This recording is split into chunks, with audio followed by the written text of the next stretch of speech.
Today's episode is brought to you by Fretboard Biology, the comprehensive online guitar course put together by Joe Elliott. Now, Joe is not only a fantastic guitar player, he draws on his years of experience as the ex-head of guitar at the Guitar Institute of Technology and also at the McNally Smith Music College. Here's a few words from Joe about the course. If you're tired of wading through hundreds of random guitar videos and just want to become a better player, Fretboard Biology is your answer.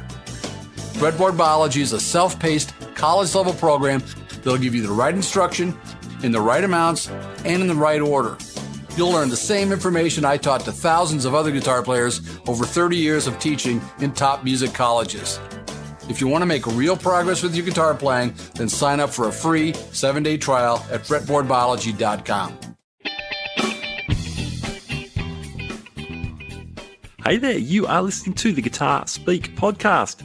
My name's Matt Wakeling, and this is the show that I produce in Sydney, Australia, where I speak to leading guitarists and guitar figures, host the iconic Roundtable series, and also post some gear reviews. And that's exactly what's happening today.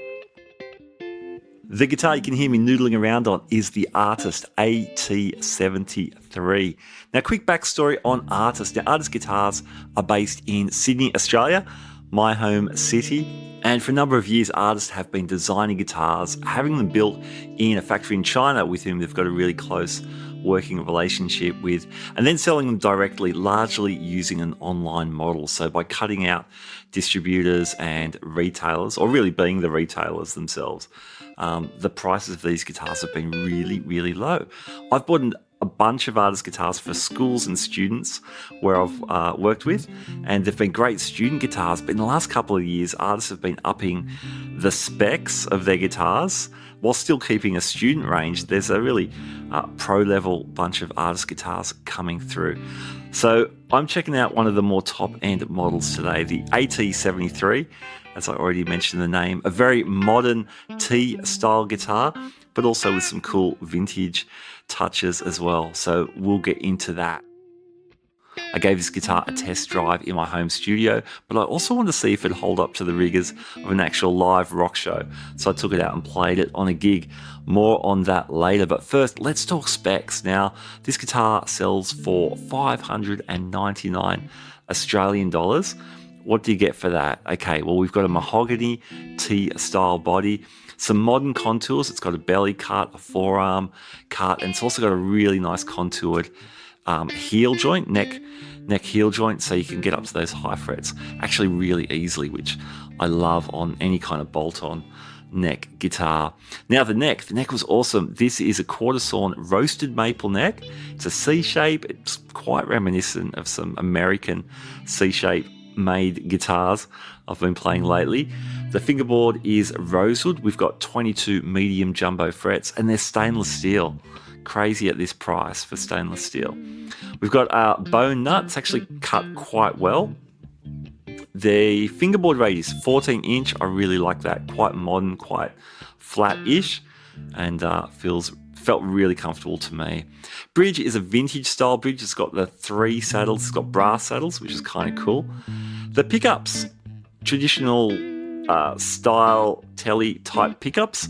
These are made by a company called Lahau, and they are handmade Alnico 5 single coils. There's copper foil shielding in the control cavity.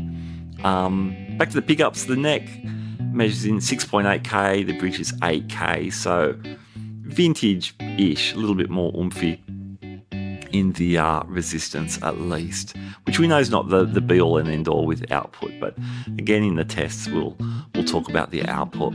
Got a very traditional 3-way switch, master volume, master tone. We've got locking tuners, which is great, and we've got strap locks, kind of the big chunky traditional Shaler style or Shaler type strap locks. This thing weighs about 3.5 kilos. It sat pretty well. Some of the earlier artist T-styles, especially the 59, were notoriously heavy. This one's quite well weighted. All right, so on paper, the specs are really, really impressive. 599 Australian dollars. I should note, artists are also in the UK and the United States and New Zealand. So this guitar can get to a lot of different places in the world, but let's see what it sounds like. Okay, I am plugged into my Line 6 HX Stomp. I'm going to run through a couple of different amp models to give you an idea of some of the different tones. First amp model is based on the Mesa Boogie Lone Star. This is the clean channel but pushed a little bit, and I'm on the bridge pickup.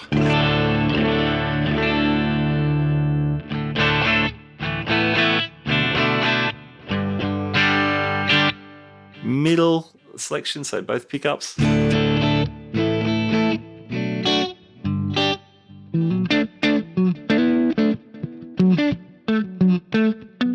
some nice snappiness.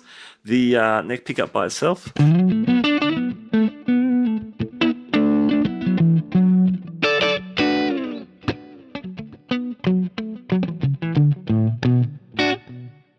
Quite warm if we drive that a little bit.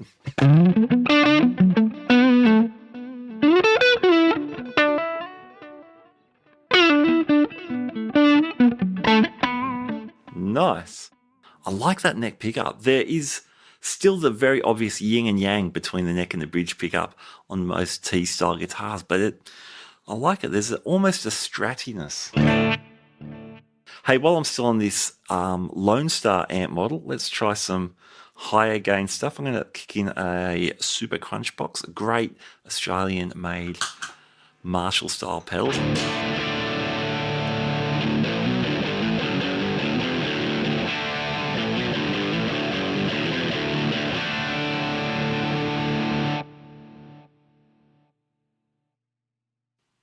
Now, a T-style bridge pickup can actually sound great with high gain. You can still get a lot of gnarliness and definition.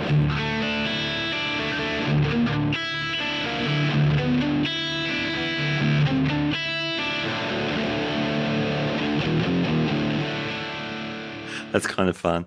Let's go to a more Fendery type amp model. I'm going to the Fender Princeton style model on the bridge pickup.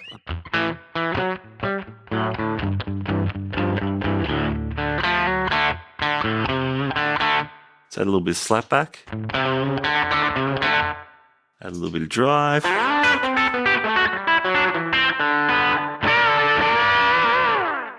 Forgive me, Banks Brothers. But there it is. Let's try the middle. Let's try both pickups together.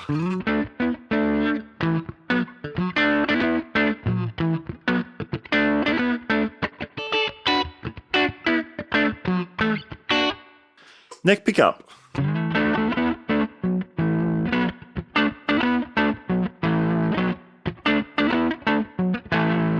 That's cool. A little bit of drive. I think I like it better without.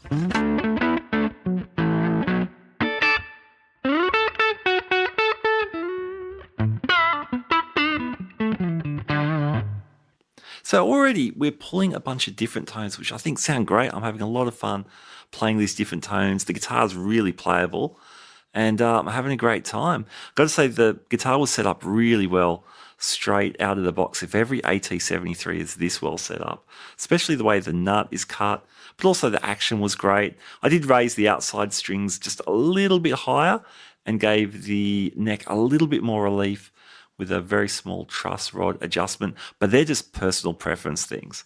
So the setup was great.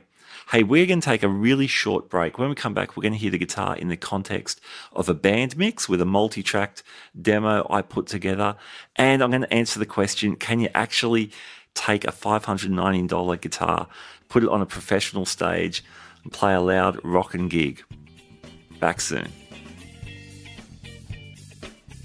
This episode is brought to you by Fretboard Biology, the comprehensive online guitar course put together by Joe Elliott, ex-head of guitar at the Guitar Institute of Technology and the McNally Smith College of Music.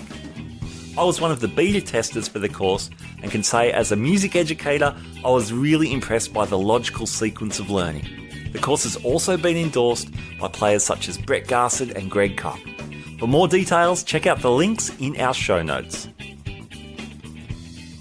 All right, welcome back to the Guitar Speak podcast. We're checking out the Artist AT73, a very modern T-style guitar with some cool vintage style flourishes as well. Let's hear it in a band mix. Here's a track I put together, trying to pull a few different sounds and approaches.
So when I review a guitar here on the podcast, if I can, I love to take them out onto a gig. I regularly play in cover bands in Sydney. In fact, one band I play with a lot is Last Stand, Cold Chisel, Jimmy Barnes tribute show, which is such a great fun gig. Often before we do that show, though, we'll do an hour of Aussie rock classics, and that involves a bunch of AC/DC, Choir Boys, Noiseworks, The Angels, all that kind of stuff, good rock and stuff. And if I'm reviewing a guitar and I think it's going to suit that gig, that set, I love to give it a crack. And so the AT73, it felt so playable, I thought I've got to give this a try.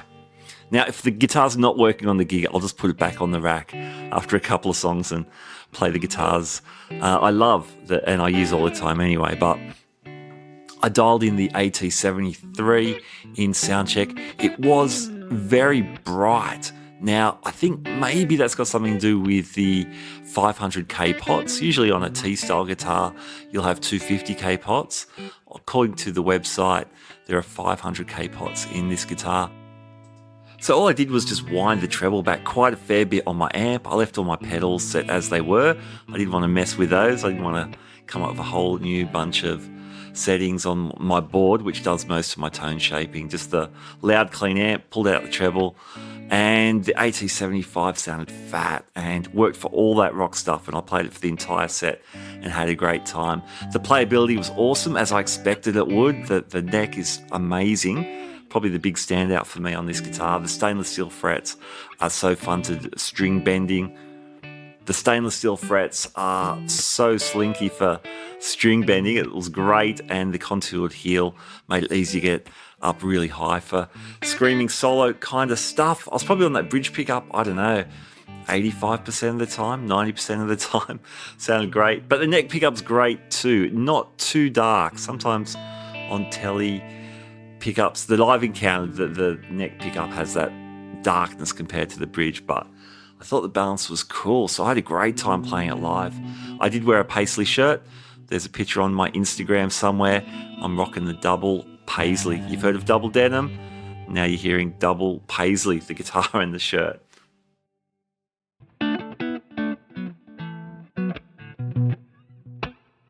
Good times. All right, let's wrap this up. Pros and cons. Well, I think you're getting the idea how much I like this guitar. Pros, the playability is amazing. For me, that's the biggest tick for this guitar. It plays so great. The neck is amazing. I would buy the neck alone to whack on some parts casters. And it's, again, the spec, stainless steel frets is awesome. Roasted maple neck is great. Locking tuners, very, very cool. Tones are great. For me, I needed to dial them in a bit to work with the rig I had, but that's what you'll probably do with most guitars anyway, in some degree. So if I owned this guitar, and I should mention I don't own it, Artist just very kindly lent me the guitar for review purposes.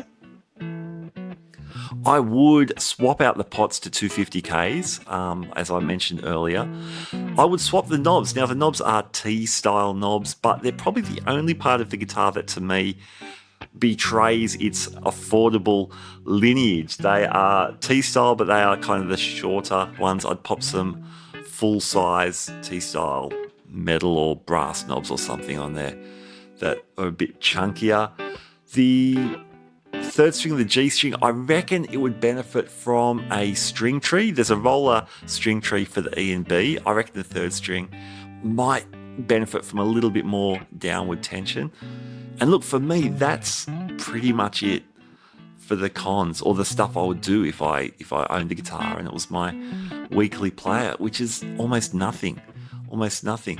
The paisley finish might be polarizing for some. You can only get this guitar at the moment in the pink paisley that I reviewed, or the black paisley. There is talk at Artist about a bunch of their models, some of the relic models as well, possibly being released in some more standard kind of colorways. I would dig seeing this guitar in some 1960s custom colors, like the Sonic Blue, Surf Green, salmon pink, that kind of thing. Might be cool, but of course that's all just personal taste, isn't it? Overall, I'm blown away by the guitar. It's incredible. $599, whatever that equates in the UK or the US or New Zealand, where Artist is also located. I don't know how they do it, but they've done it. So, Artist AT73, 2 thumbs up from me. Dig it. Alright, huge thanks to Rory and Ian at Artist Guitars for access to the AT73. Thank you guys so much. I'll add the link to Artist Guitars in the show notes. Also, thank you to Fretboard Biology, long-time sponsors of the show, the fantastic online guitar course put together by Joe Elliott. Check out the links in the show notes as well. Hey, you've been listening to the Guitar Speak podcast. My name is Matt Wakeling, and I don't know if Michael Schenker from episode number 150 has ever played a paisley guitar, but if he did, he would say this. Keep rocking, keep on rocking. Keep on rocking indeed. I'll catch you next time. Bye now.